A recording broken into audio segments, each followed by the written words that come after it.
right. What is up, geeks and geekettes?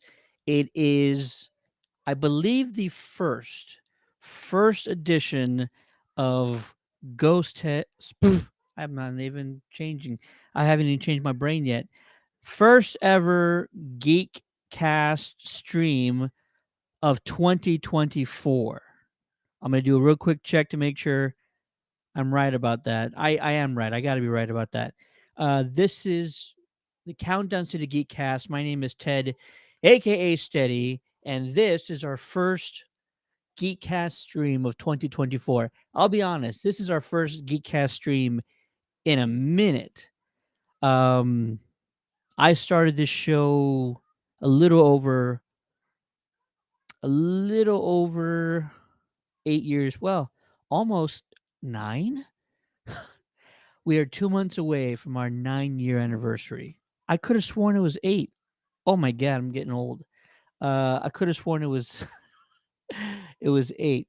It's almost 9 years that the Geekcast has been around, and we have been just super busy this past, I don't know, 12 months, maybe. I honestly cannot think far enough back to when we were not as busy. All I know is this is the busiest that we've ever been. If you're in the chat, say what's up because we have a lot to talk about. We are going to be discussing Super Sunday trailers. Super Bowl was this past weekend. Hope your team won.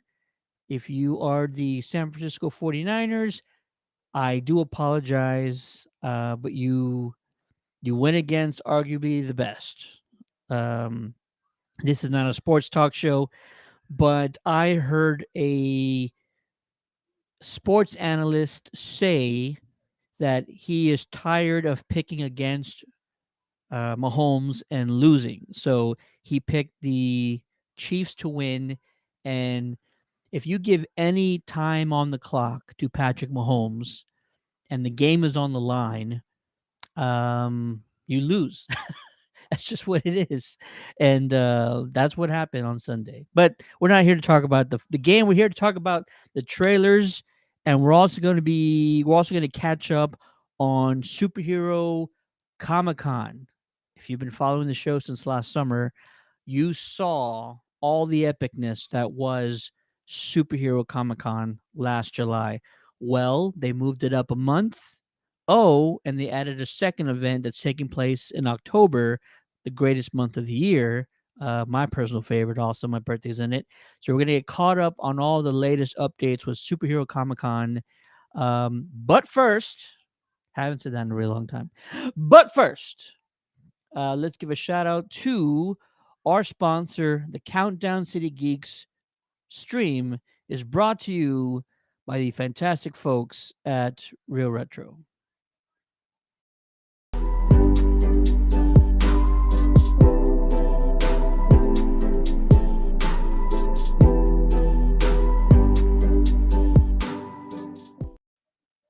Awesome.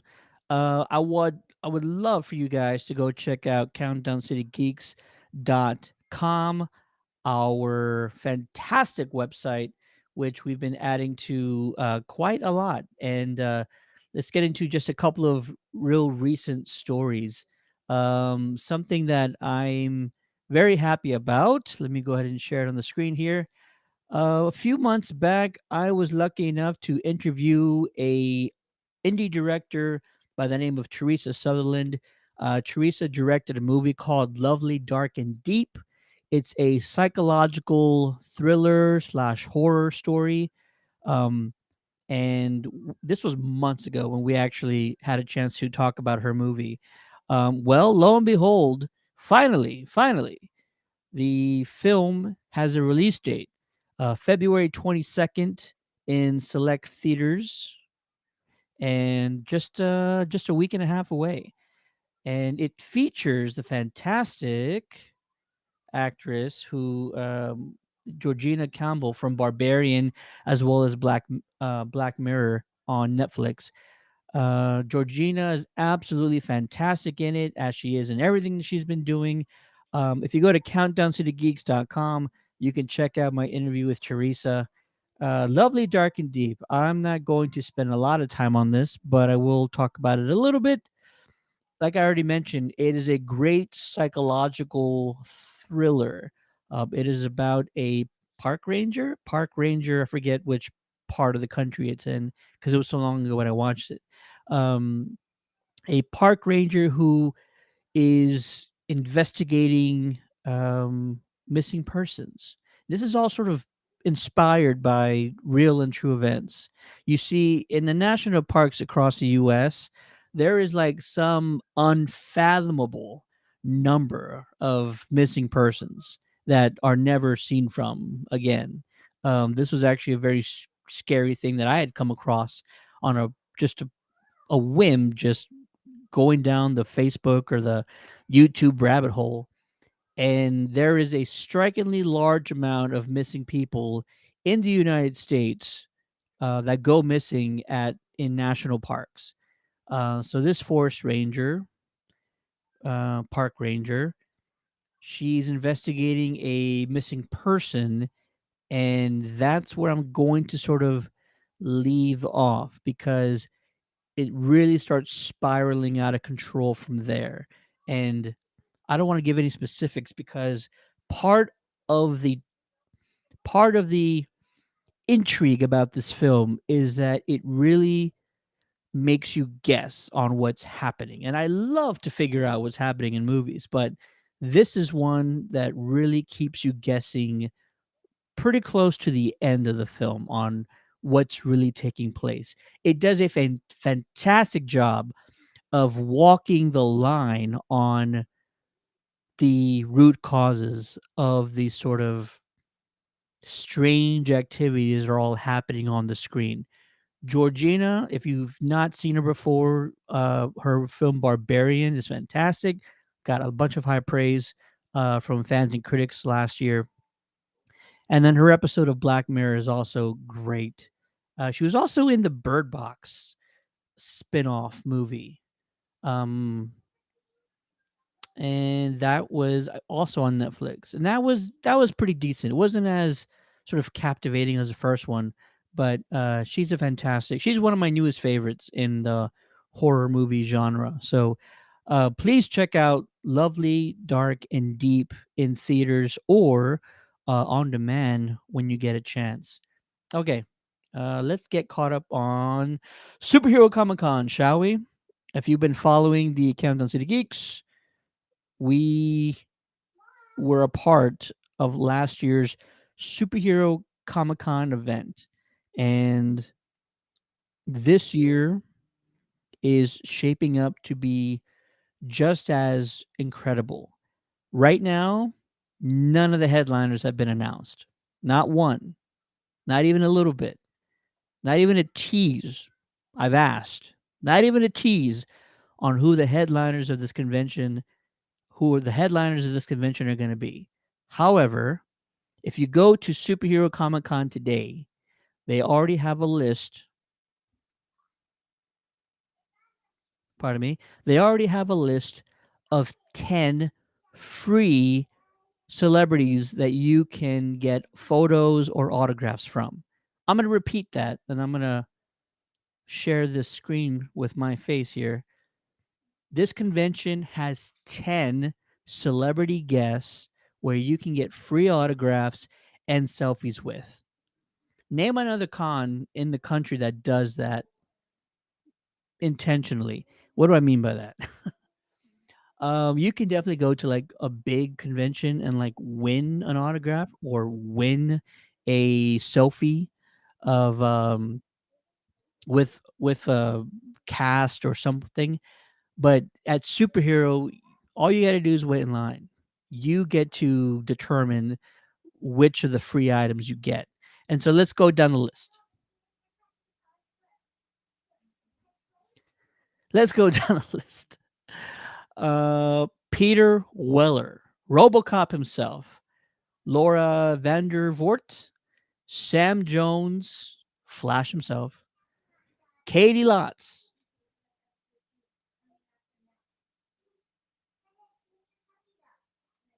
Katie Lotz from the Arrowverse, Diane Guerrero from, oh my gosh, from what? She was in Encanto. She played Isabella. She's from the DC Extended Universe. Let's see here. Helen Slater, Supergirl herself. Leah Thompson from Back to the Future. Kimberly J. Brown. Sam Witwer from Star Wars Legends, as well as Maxwell Jenkins. Maxwell, who I believe was in the most recent Lost in Space, as well as the TV show Reacher. Huge series. Any one of these 10 celebrity guests, you can go get an autograph or a selfie with at Superhero Comic Con, which is taking place this June, June 20th through the 23rd, here in San Antonio at the Freeman Expo Hall, which is right next to where the Spurs play at the Frost Bank Center. Name another con where that's possible, where you can, where all you have to do is buy a ticket, and then you can actually go around getting free selfies and free autographs with folks. If you're in the San Antonio area, you just have to attend. I promise you, it's going to be massive. So here's the things that I can talk about. I have had some conversations with the promoters. Shout out to Bob, wherever he's at right now. And he has another event planned in October that I mentioned earlier. And I told Bob, because his October event is going to be stacked with people from Star Wars as well as Star Trek. And I told Bob, this is going to break all kinds of records. You are having just the largest list of Star Wars and Star Trek people, and fans are just going to go nuts. This is bound to break all kinds of records. He stopped me in my place. He stopped me and said, no, our summer show, he's talking about Superhero Comic Con here in June, that's going to break all the records. And when Bob says something, you need to take it as gospel. So if he tells me the summer show is the one that you cannot miss, I absolutely believe him. So shout out to Bob and the entire team. They're just fantastic, and I cannot wait for this event. The Countdown City Geeks are going to be on site and doing anything and everything we can. So come check out our booth. Last year, we were giving away prizes. We were giving away advanced screening tickets to movies. We were live streaming from the event, and we were also doing interviews with celebrity guests, as well as hosting panels. If you want to check out some of those panels, some of those videos, head on over to our Facebook page or head on over to our YouTube channel at Countdown City Geeks, and you can check out some of those videos, including uh, our WrestleCaster, Tommy, who hosted the panel with MJF and from formerly from AEW, Jade Cargill. And that was Tommy's first major panel, and arguably with the most difficult wrestler on the face of the planet. Although MJF was actually a little bit more tame at that event. So shout out to Tommy wherever he is, because he did an incredible job, and hopefully, we'll be able to do some more. One second here.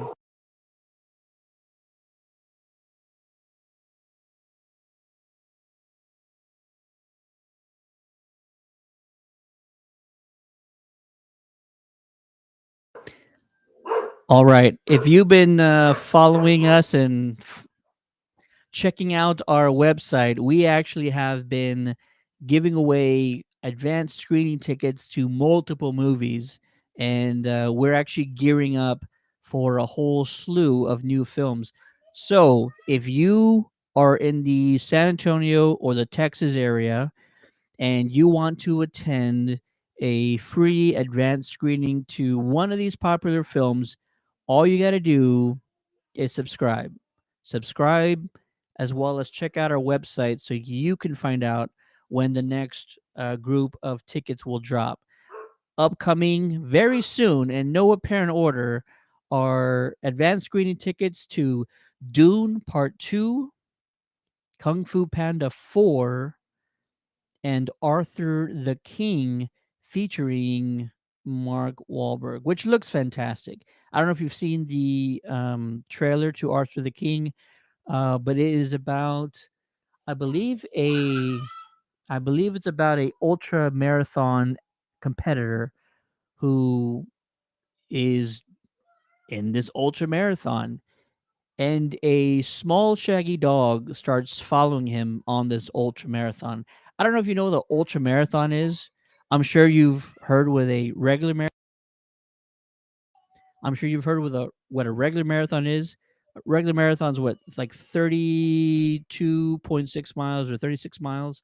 Ultra marathons are hundreds of miles. 100, 200 miles, and they are over and under some of the worst terrain. We're talking like mountains, hills across large bodies of water, not all in one, race, but ultra marathons are for the just most athletic people out there. And so Mark Wahlberg is an athlete on this race, on this run, and this dog starts following him across like um huge mountains and hills and like cliffs, and he just keeps seeing this dog keeps following him across like just the um most impossible field of this race. And so check it out. Go look up the trailer. And if you would like to attend one of these advanced screenings with us, be sure to subscribe, follow, and check our website consistently at countdown citygeeks.com. Boom. There it is. Awesome. Lots of noise back here. My dogs are yelling. My daughter is singing. All right. Let's see here. Now, for the moment we've all been waiting for. This past weekend was the Super Bowl. And again, my condolences to all the 49ers fans out there. I did not know who exactly was going to win, but you cannot leave time on the clock with Patrick Mahomes. You can't do it. It's just not the best idea, not at all. So let's see here. Let's talk about Super Bowl trailers, shall we?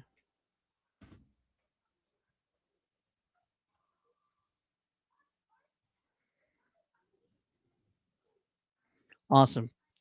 I want to hear from you guys as well. What was your favorite trailer? I can probably already guess which one it was, but let's just go down the list. All right. Let's start off with one that kind of dropped earlier last week. A Quiet Place Day One. Quiet Place Day One features Joseph Quinn and Lupita Nyong'o, and if you've been watching this show, you absolutely know that I am a massive fan of the A Quiet Place films. That first one, especially, was just incredible. It was such a surreal experience because not only were you watching a very unique horror film, but it was also dead silent. And that added to your anxiety because you were trying so hard to keep quiet while the characters on screen were trying to keep quiet. And so now here we are, John Krasinski and Emily Blunt, I'm sure, are producing this.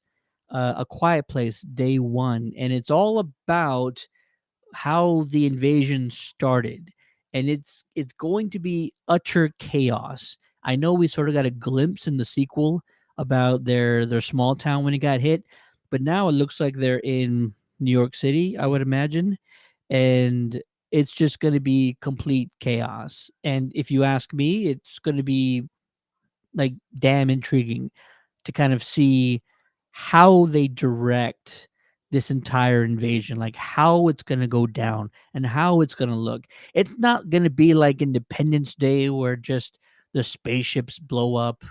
Um, was the Empire State Building that blew up in the Independence Day, the first one?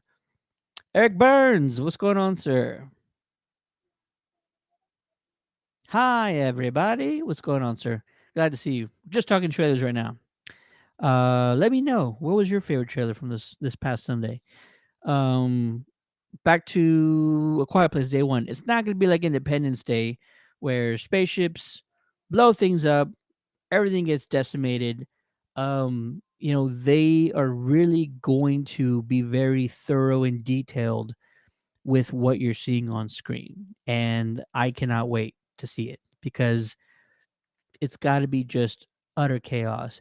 It reminds me a little bit of Cloverfield. Y'all know I love me some Cloverfield, even though it was only one creature, running around New York City. Just the way the film, I don't know, just completely brought you in to what was happening. Um, you were just overwhelmed what was happening on screen when Cloverfield happened. It just felt so visceral what you were watching, and I feel like day one, it's going to be a lot like that. I can't wait. Plus, Joseph Quinn is an absolute gem from Stranger Things, and Lupita is a fantastic actress as well. So the two of them, I feel like, are going to be just an incredible pair. Let's talk Twisters. Something I really never thought would happen. Uh, Twister is getting a sequel, and the sequel is called Twisters. I guess that's a good name. I don't know if I would have called it something else. I really like Glenn Powell. I cannot wait until he is in a DC movie or a Marvel movie, but I think he'd be better as like Hal Jordan or yeah, let's go with that. I can't wait to see him in an actual comic book film. Um, I don't know what to think about this. I feel like you really can't outdo the first one, and you shouldn't try because that's where most movies fall apart is when you try and outdo an original. You need to not outdo the first one, you need to show us something new. And it's going to be really difficult to show us something new in a movie about tornadoes, as long as you don't put sharks in them, because we've already seen that. But seriously, Twister the original was so good because we were really invested in the characters and we understood the severity of the Twisters as they got bigger and more catastrophic. Like we were completely understanding by the end. We were dealing with like an F5. You know what I mean? So Twisters is going to have that challenge of how are you going to show us something new that will be engaging for the audience? You can't do the same old thing. Even though it is a new generation, I'm pretty sure there's a whole slew of kids or teens that have no idea what the original Twister is. I mean, I wouldn't be surprised if they had no idea. So, what was it the other day? The other day, something came up. It was like a video or something I was watching, and they were like, they had no idea who. Oh, Beyonce was in the news as she is every week, and somebody was going around asking teenagers or just young adults, what was the name of the group that Beyonce was in, and they were responding with, "Beyonce's never been in a group. What are you talking about?" And I'm like, "Oh my god." Okay, now I feel old. When there's a whole generation who has no idea who Destiny's Child is, that's when you actually know that you're getting older. I digress. I say that to just say that there's probably a whole generation that's never seen the original Twister, and it's coming out July 19th. The challenge is give us something that we haven't seen before. And like I mentioned, with a tornado, that's with a movie about tornadoes, I feel like that's really challenging. If is written directed by John Krasinski and starring Ryan Reynolds. If, which means imaginary friends. Um, I don't know what to make of this one. It looks cute. It looks charming. I will watch Reynolds in about just about anything. Um, my kids are probably gonna love it. My daughter, who's 4, she's probably gonna love it. And there has to be some moments where it pulls on your heartstrings, right? This is gonna be like a live action Toy Story. That's probably what they're aiming for. It's just, instead of your toys that walk around and talk, it's imaginary characters that walk around and talk, and they're going to be toy like to our main cast. So some parts look adorable, looks charming. I feel like it's going to be a hit. I hope so. Next, Kingdom of the Planet of the Apes. This is another one that I feel like people should not sleep on. The movie comes out May 10th, and I absolutely love the Planet of the Apes trilogy, the ones that came out before. That was some compelling storytelling, and you should go back and watch it if you do not remember or you did not see the last 3 Planet of the Apes films. They got exponentially better as they went along. They were so amazing, and the stories were captivating. And there were some themes in there that are recycled, like some Greek tragedy themes that were in, I think, the last one that we've heard and seen plenty of times before. But they're just so good, and the action is great. The special effects are fantastic, and now we're getting into a world where the apes rule the planet, and I feel like there's a lot of story to tell there, and there's a lot of things to say, some underlying themes. The movie looks great.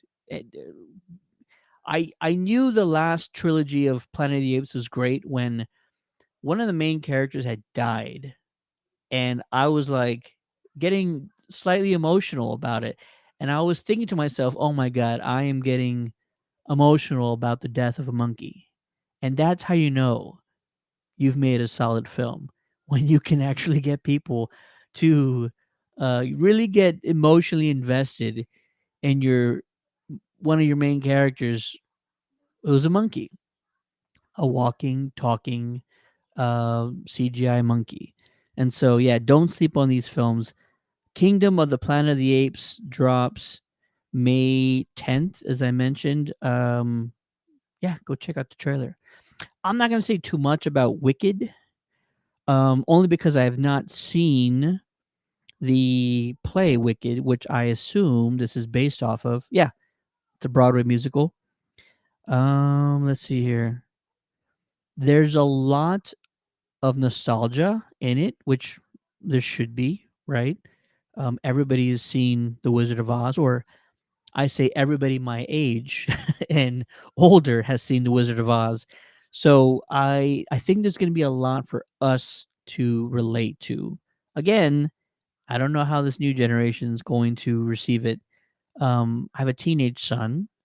I don't think he's ever seen Wizard of Oz. I will take the blame for that. All right. I'm not gonna say anything about Despicable Me 4 because those films are always entertaining. The Minions, all of that. Um, it's just gonna be crazy. Let's see here. That premieres July 3rd.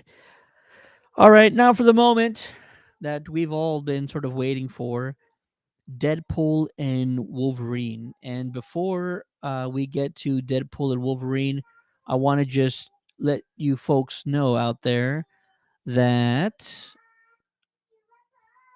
One second, real quick.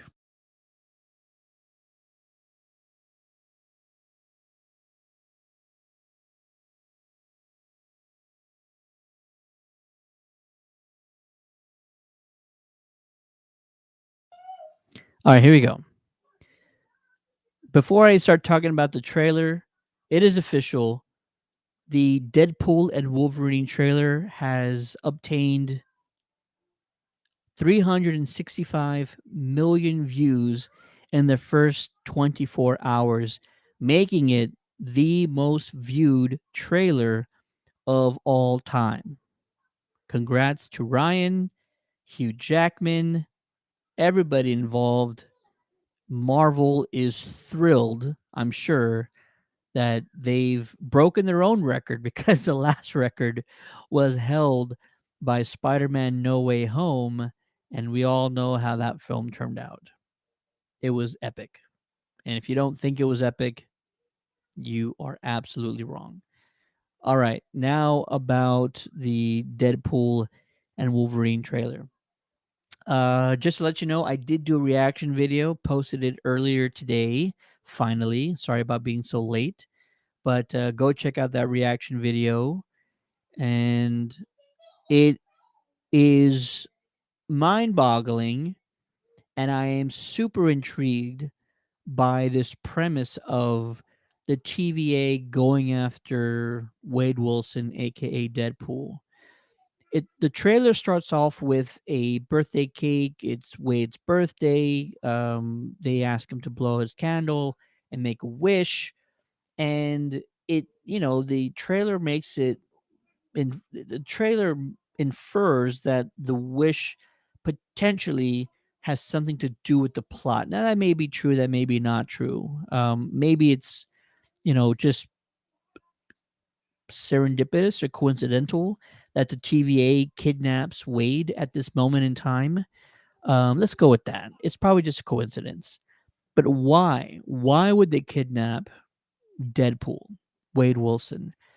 And some of these scenes that were in the trailer refer to old Avengers movies, as well as old Marvel movies. There were some shots from, I believe, Winter Soldier, and we saw some shots from Avengers. We saw some shots from Avengers 2, and the TVA needs Deadpool of all people to do something, whatever that something may be. And of course, there's going to be some plot twists. And of course, there's going to be some unexpected turns by the end of the film. But what is the TVA's reasoning for obtaining Wade is the question, right? So I'm assuming that the TVA has already been rectified, has already been altered after the death of Kang. I gotta assume that, right? And before Kang had been killed, the TVA's sole purpose was not what we were led to believe, right? Their sole purpose was to ensure that Loki had made it to Kang's throne so that he could be killed.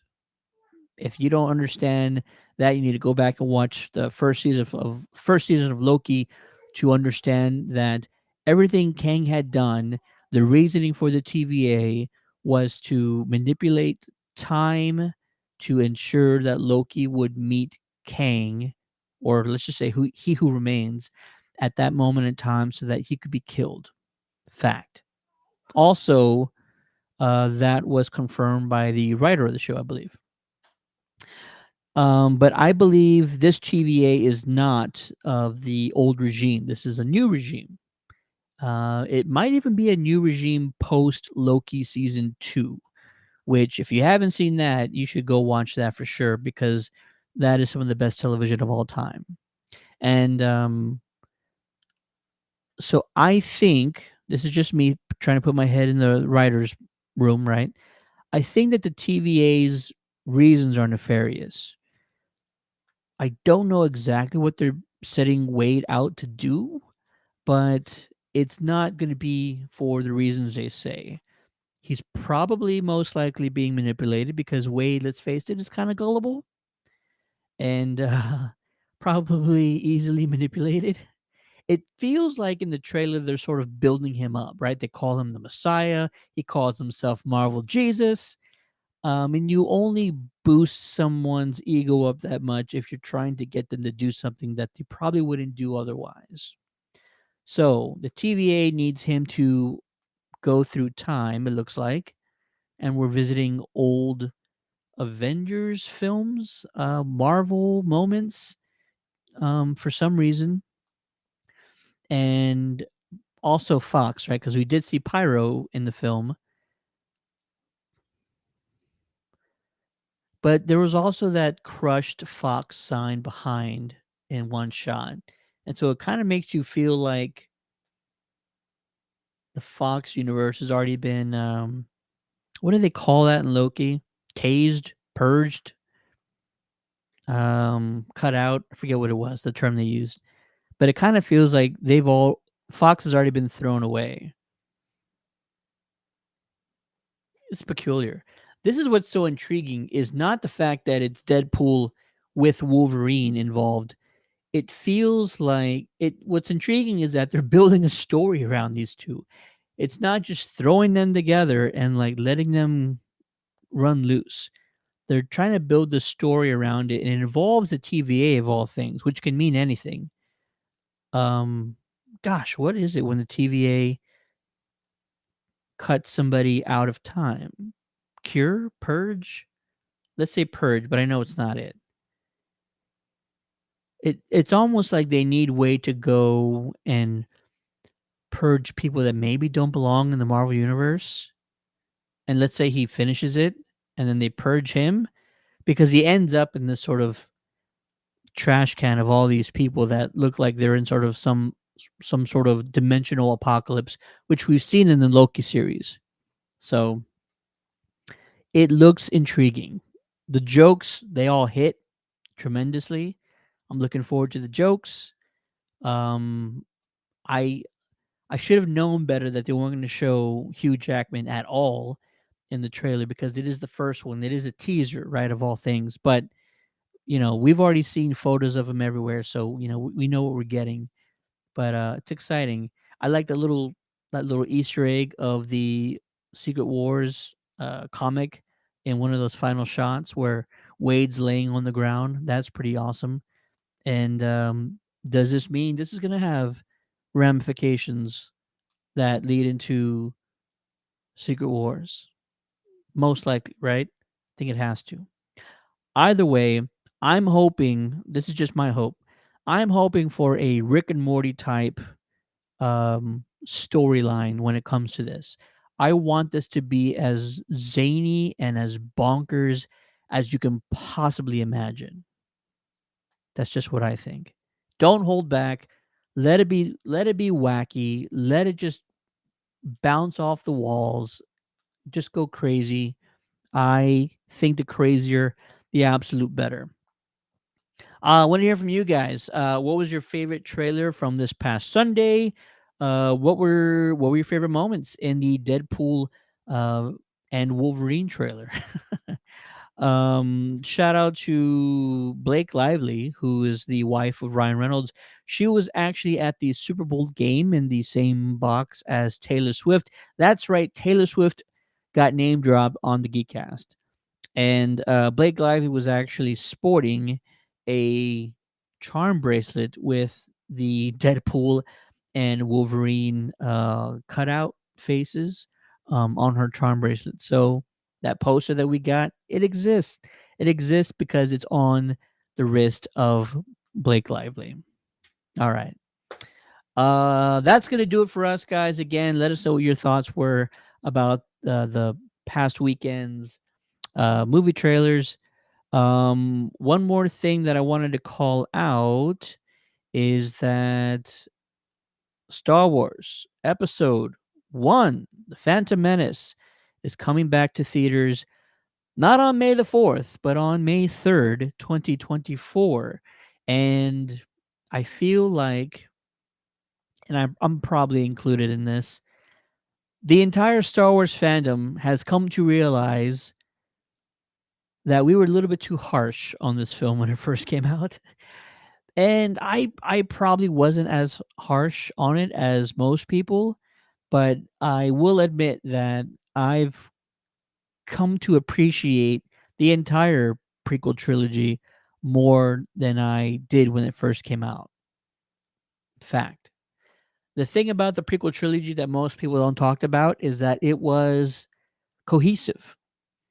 It was one long story, which is what trilogies should be. Trilogies should be cohesive. And I know not just the Star Wars franchise, but other franchises, right?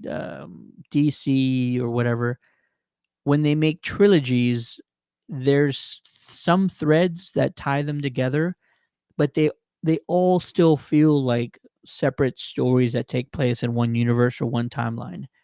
Um, the prequel trilogy of Star Wars, episodes 1, 2, and 3, they don't feel that way. They feel like one long continuous story. And there's reasons for that, of course.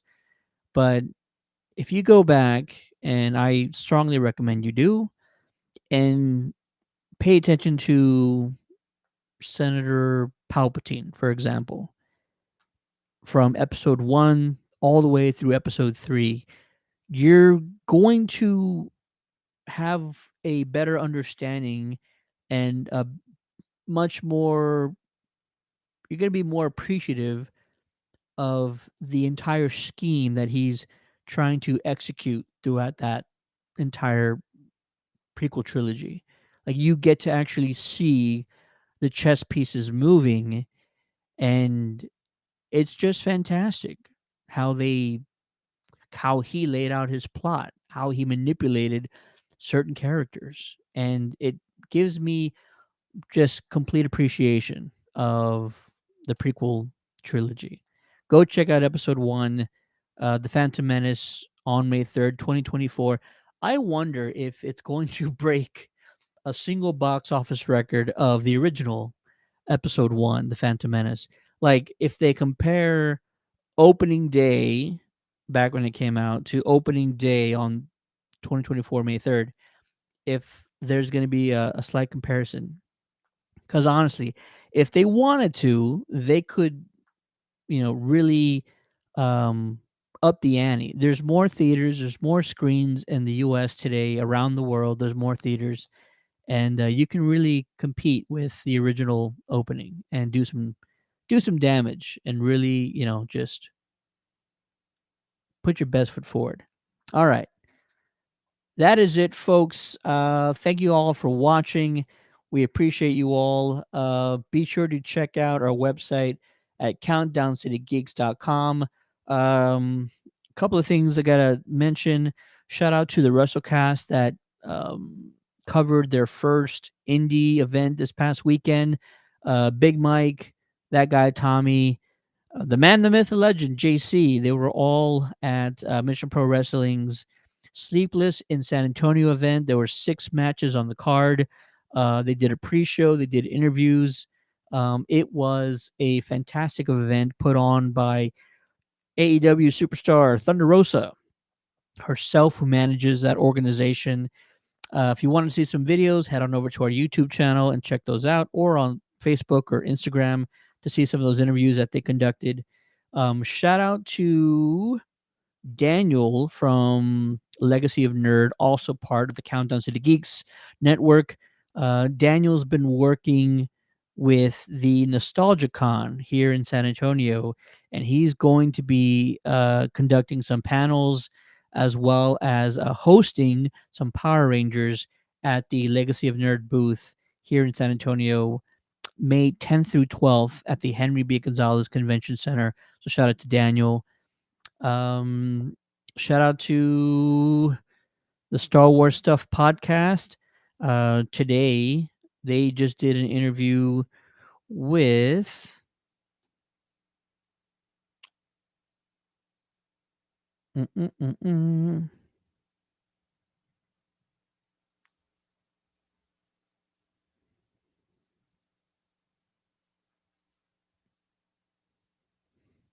They did an interview today with Tom Spina from Regal Robot.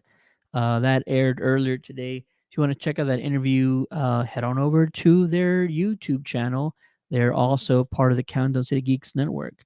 Yeah, our network has been extremely busy, and there's no signs of slowing. We have, I've already mentioned the three upcoming advanced screening films that we are currently working on. I actually am working on a separate one that is going to blow you guys away. I can't wait to talk about it. This is going to be a massive year. Do follow us. Do keep in touch. Comment, share, because there's a lot happening with the Countdown City Geeks and the entire network. And we want to bring you guys along for the ride. That'll do it for me. My name is Ted, aka Steady, and it's good to be back on the Geekcast. Uh, have a great night, folks. We appreciate and love you all. And once again, uh, here's a shout out to our sponsor, the one, the only Real Retro.